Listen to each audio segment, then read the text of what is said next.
right now on 5 on your side at 10. Rain chances ramp up. The weather impact forecast tracking the most likely time for the heavier rain on both Wednesday and Thursday. Just hours ago, a mother and her young daughter remembered. It was senseless. Totally senseless. Tonight, what we're learning about the man accused of intentionally slamming his car into their home. Our top story, keeping the faith in Ferguson. The growing support tonight for a police officer critically injured after protests turned violent. I'm praying for a miracle. Prayers continue to pour in tonight for a Ferguson police officer who suffered brain injuries 3 nights ago. Good evening, I'm Mike Bush. And I'm Kelly Jackson. Police say Officer Travis Brown suffered those injuries after a protester attacked him on the 10th anniversary of Michael Brown's death. New tonight, Robert Townsend talked with the officer's pastor and fellow church members. Kelly, the Ferguson police officer's church family has been praying for Officer Travis Brown ever since they heard he was seriously injured while on the job. And tonight they're holding out hope he will recover. Talk to people at Hopewell Missionary Baptist Church in North St. Louis, and they light up with a glow for one special guy, Ferguson police officer Travis Brown. TJ is an outgoing person. I've known TJ from a teenager to full manhood and all of his career. Very compassionate, a great father. Everyone at Hopewell calls the beloved father of 5 and 8-year-old daughters TJ. His proud pastor says TJ has been a dedicated deacon for more than 10 years and an active member for more than 20. Well, the TJ I know is very disciplined. He's been a disciplined athlete. He had a scholarship to a college in Illinois. He's a very small stature, but he's very tough. Tutoring the kids, being a leader. Now his church is praying for their true leader, whom they say has a huge heart. Police say Elijah Gant rushed the 36-year-old Ferguson police officer and knocked him down during a protest. Brown suffered a severe head injury and remains in a coma. I've always known him as being quite courageous. Do you think he'll get through this? Oh, he will, I believe. I can't believe it's TJ. I'm praying for a miracle. I'm praying for a blessing. I'm praying for hope. I'm praying for him to just come back to us.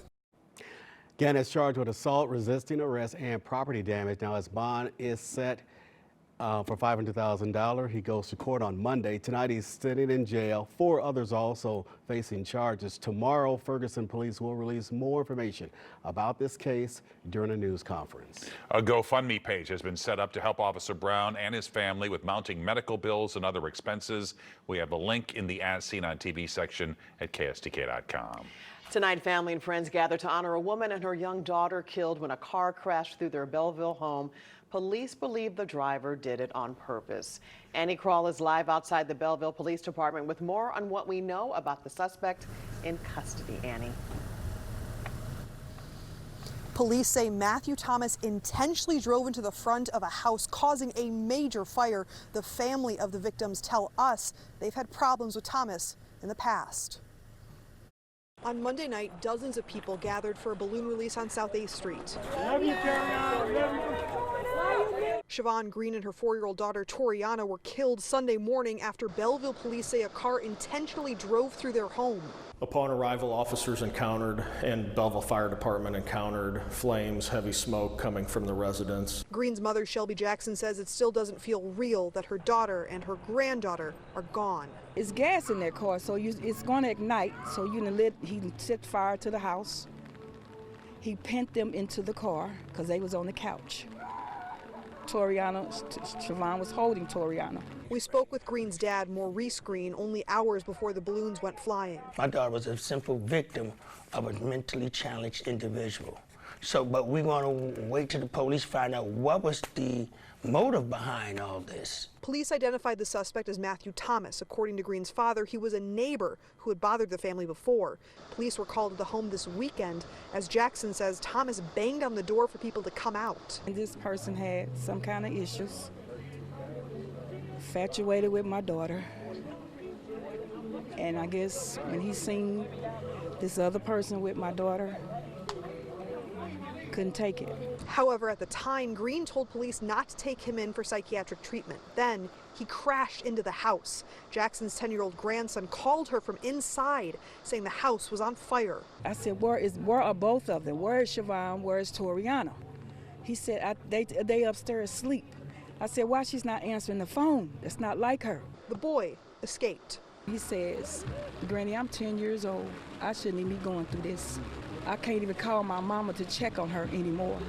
I can't play with my sister anymore. The family of that 10-year-old grandson tell us he's doing as well as he can be. He's staying with his grandma for now. Meanwhile, Thomas is still in police custody, and he has yet to be charged. Reporting live in Belleville, Annie Krall, 5 on your side. Foggy and damp night in St. Louis. We will be getting a short break from the rain. Chief Meteorologist Scott Connell is tracking our next chances in his weather impact forecast. You know, we're going to have several chances going through the next several days to get wet around St. Louis. But overnight tonight, it's just kind of lingering drizzle, misty and murky. But look at some of the rainfall totals from earlier today. Union, almost 0.8 of an inch. Over to Waterloo, you had about 1/3 of an inch there, a little over 1/4 of an inch. Most of us had light amounts, but there were some pockets just to the south and southwest of St. Louis where it was a little more impressive. Now, that first area moving out. The second area, right now, it's still way back to the west. So that puts us kind of in this lull between systems.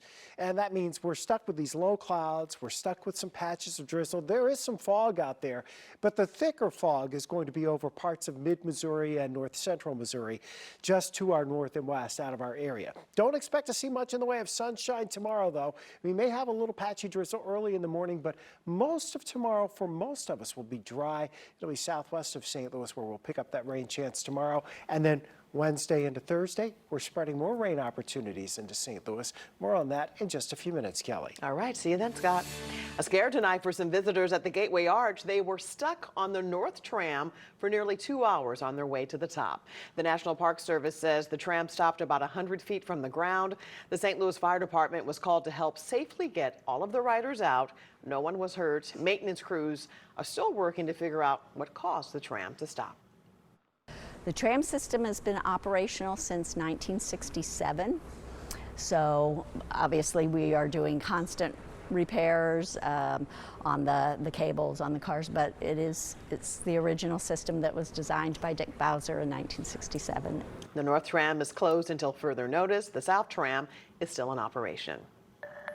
1 week from today, students in St. Louis public schools will head back to class amid uncertainty on school leadership and transportation. Tonight, the unions supporting district faculty and staff are speaking out. This comes ahead of tomorrow night's school board meeting, the first since the superintendent was placed on leave. Bob and your side's Laura Barczewski spoke to a union representative this afternoon. Laura? Mike and Kelly, all of the unions that support SLPS faculty and staff released a joint statement today saying they're committed to working together for the good of the district.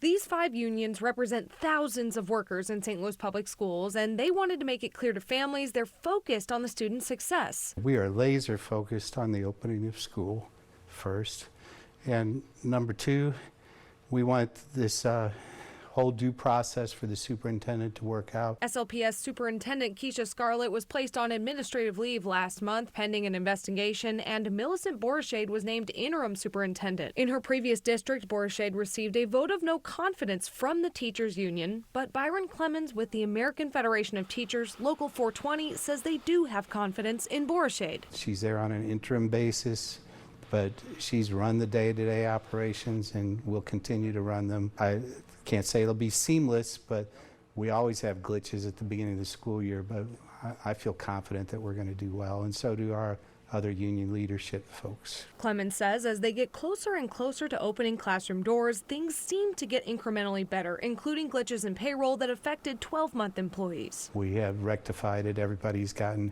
every raise, and all these unions are looking forward to those same issues. He says the unions have received updates about the transportation issue, and the district has secured about 20 more buses to transport students. In addition, AFT has solidified before and after care programs. Before and after care really is a relief valve for parents and the transportation issues. If we have any glitches, this will help, particularly for the younger kids.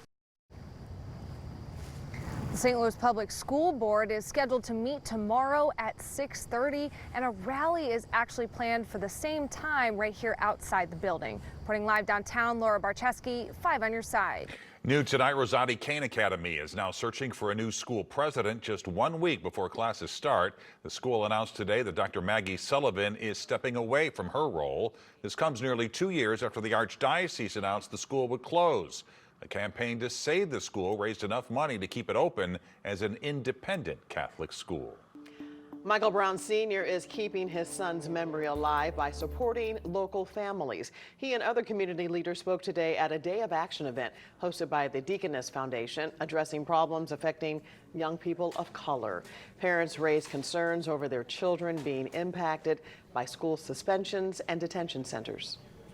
These systems historically are rooted in racism and oppression. And that means that the community must watch, the community must look, the community must be present to make sure that those children are being treated fairly and that the conditions in which they are existing are just and fair. Today's events also included prayer and self-defense training for faith leaders. And we continue to follow Ferguson's healing journey in our new special, Race, Listen, Learn, Live, Voices of Ferguson. You can see the town's journey here on Thursday, August 22nd at 7 p.m. A new twist tonight in a battle over bronze. The latest ruling not sticking with Team USA.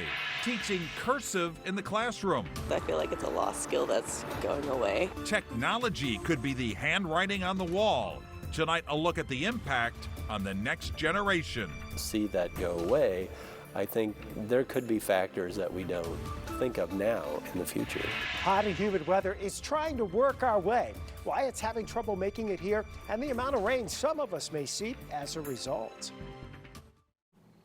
An eventful day in Southern California. The region was hit by a 4.4 magnitude earthquake. The epicenter was about 7 miles northeast of Los Angeles. Incidents were reported across the region, but there are no reports of any major damage or injuries. And just a few hours later, LA Mayor Karen Bass returned from Paris with the official Olympic flag. She received the flag during last night's closing ceremony. It will now be raised at LA City Hall and remain there until the opening ceremony of the 2028 Olympics. The fight for Jordan Chiles' bronze medal was dealt a massive blow. The Court of Arbitration for Sport rejected USA Gymnastics' latest appeal to reinstate the gymnast's medal. Chiles was originally in 5th place in the floor exercise before her coaches challenged the judges' score. She was then moved up to 3rd. Upon review, officials later said that challenge came 4 seconds too late and awarded the bronze to the original winner from Romania. USA Gymnastics says it will continue to pursue the case. Technical glitches tonight for former President Trump's live interview on X with the platform's owner, Elon Musk. The audio-only conversation started 40 minutes late. Trump told Musk the assassination attempt last month in Pennsylvania made him, quote, more of a believer in God. The bigger miracle was that I was looking in the exact direction of the shooter, and so it hit me at an angle that was far less destructive than any other angle. So that was the miracle. That was, for those people that don't believe in God, I think we got to all start thinking about that. The former president also criticized his opponent, Vice President Kamala Harris, on several fronts, including immigration and for echoing his proposal for no tax on tips. Polling shows she is now leading Trump among likely voters in 3 King swing states, Michigan, Pennsylvania, and Wisconsin, within the margin of error. Tonight, preparations are underway in Chicago for the Democratic National Convention, which starts 1 week from today. Today, crews started to install security perimeter fencing outside the United Center and McCormick Place. Speakers will include President Joe Biden and former Presidents Barack Obama and Bill Clinton. Vice President Kamala Harris will formally accept the Democrat Party's nomination next Thursday. 5 on your side political editor Mark Maxwell is headed to Chicago, the DNC. You can look for his live reports starting Monday. Cursive writing. You learned it in school, but chances are your child has not. Well, there is growing concern as more schools cut cursive lessons from the classroom with students heading back to school. Megan Kernan looks into how it's being taught locally.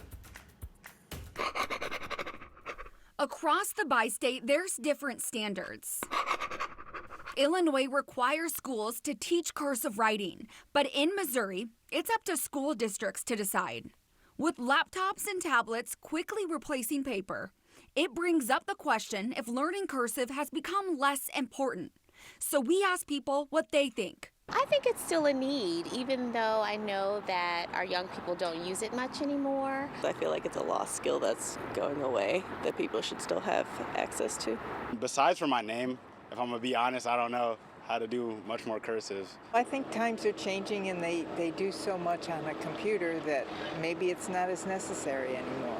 We have millions of documents in our collection. Probably the vast majority of those documents are written in cursive.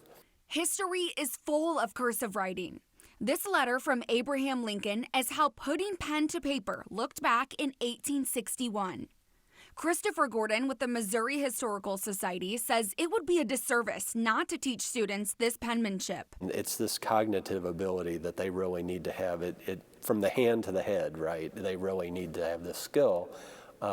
It's a tool that they need to really learn. And to see that go away, I think there could be factors that we don't think of now in the future. There's been multiple attempts to pass a bill that would require all Missouri public schools to teach cursive by the 5th grade, but it's never been successful. Megan Kernan, 5 on your side. Pretty good there, Megan. 24 states require cursive writing instruction in public schools. While it's not required, St. Louis Public Schools said they still include cursive in the curriculum because of the lifelong skills that come with it.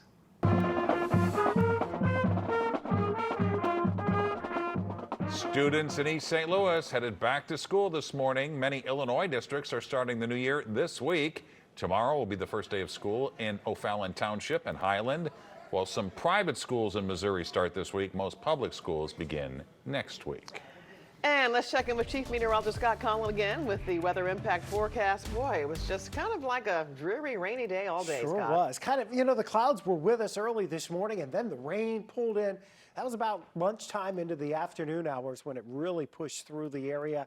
And now, well, we're stuck with the low clouds. It's still misty out at Lambert right now. And across much of the area, still some mist. Not a whole lot showing up on radar. There's a couple of little sprinkles here and there, but at this point, there's nothing substantial. I think we're done with our accumulating rainfall, maybe another 1/100 of an inch here or there, but nothing really showing up on the radar. And for the overnight hours into early tomorrow, it's doubtful there'll be a lot of substantial rain, but you will have the low clouds. They're pesky, and you will have some mist and drizzle, maybe a little bit of fog too. We're at 67 degrees. That's our low for the day. 78 was the high, almost a 1/4 of an inch at Lambert today. Amounts varied across the region. Heaviest little band went to our south. At this point, for the rest of the overnight hours, nearly steady temperatures, lots of clouds, and again, some of those patches of fog and mist will continue.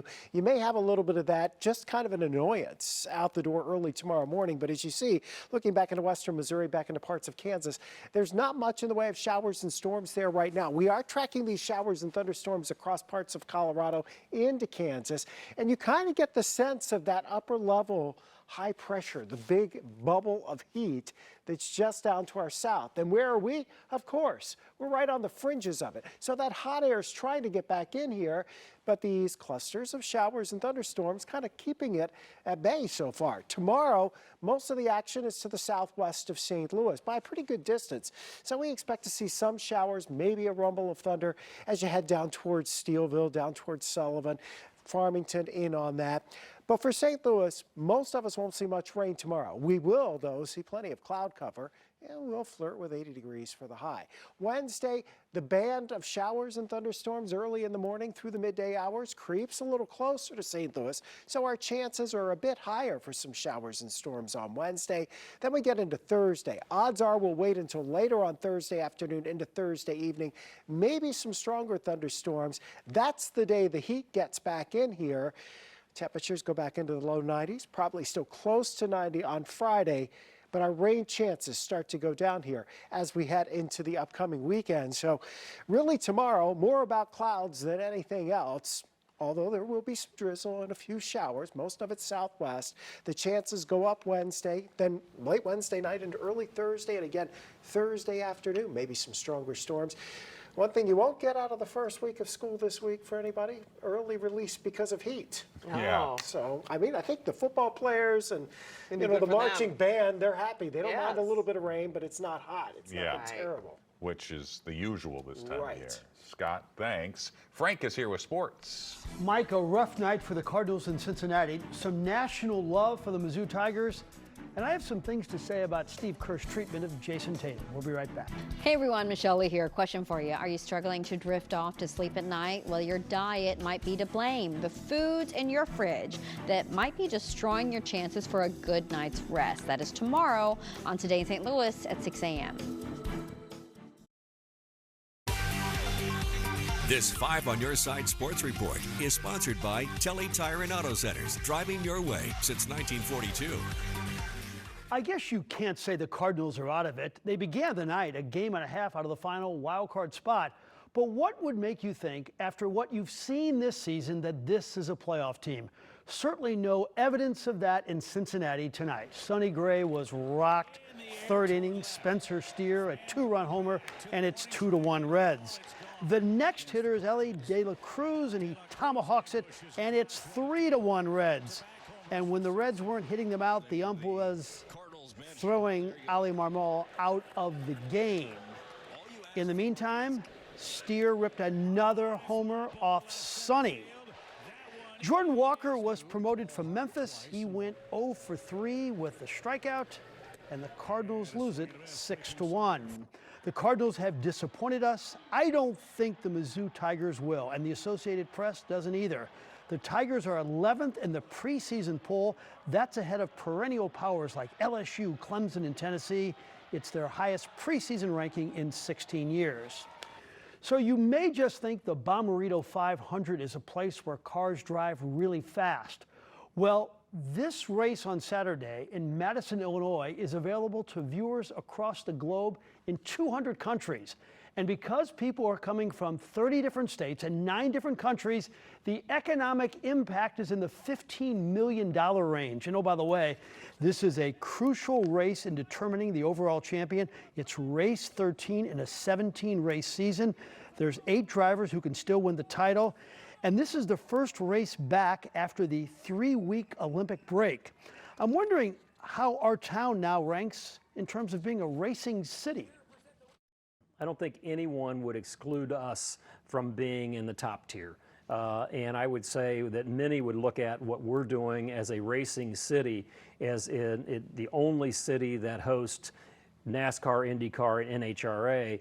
I don't think anyone would say that we're not at the top of the list these days. I'm not going to take number 1 for sure, but in a short decade to have come as far as we've come has been an amazing story.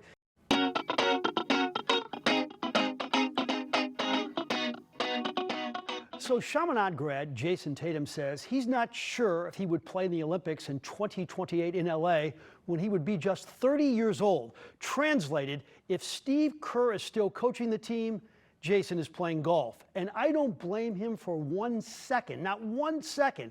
Keep in mind, in Tokyo 3 years ago, Tatum was the second leading scorer on that gold medal team. But in Paris, well, Mr. Kerr said au revoir to Jason. He sat him for 2 full games and only played Tatum for 71 minutes in the 6 United States games. This for a world champion who was just named first-team All-NBA for the 3rd year in a row. Now, I know that Kevin Durant and LeBron James play the same position and they played well. Still, you can't disrespect a player of that stature. Kerr will need security when he goes to Boston next season. Popular podcaster Dave Portnoy said he was rooting for France. Even 96-year-old Celtic legend Bob Cousy said Kerr embarrassed Jason. I'm not a gambler, but I may make a wager that Tatum and the Celtics destroy Kerr and the Warriors next season. And many of us in St. Louis would love seeing that. That's Frankly Speaking for tonight. Back to you. All right, thank you, Frank. From going for gold to how much gold is going for, the potential payday for Olympic medalists. A bit of nostalgia is coming to McDonald's tomorrow. Area restaurants will begin selling collector's meals. They will come with special edition embossed glass and plastic cups featuring iconic McDonald's collectibles from throughout the years. Gold hit a record high last month, meaning an Olympic gold medal from Paris is worth now more than ever. The 6 ounces of gold has a value of about $900. Prices also high for silver. Of course, most Olympians will not cash in their medal. However, they usually receive lucrative gifts from their home countries. And there you have it. 5 on your side at 10. The Tonight Show starring Jimmy Fallon is next. Start your day with Today in St. Louis at 4 a.m. Have a great tomorrow.